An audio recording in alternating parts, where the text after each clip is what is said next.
afternoon mga idol, tuloy na natin yung paghukay natin.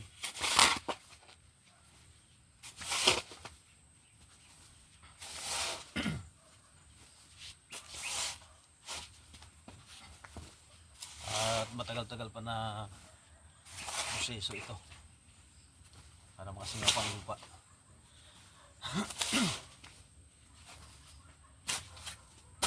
Kailangan sa bukid diskarte kasi kukunti ang kita. Yeah.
Ayan ang mga idol natin na para.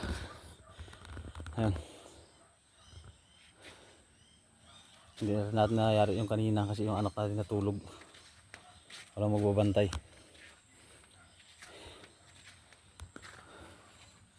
Bago naman siguro mag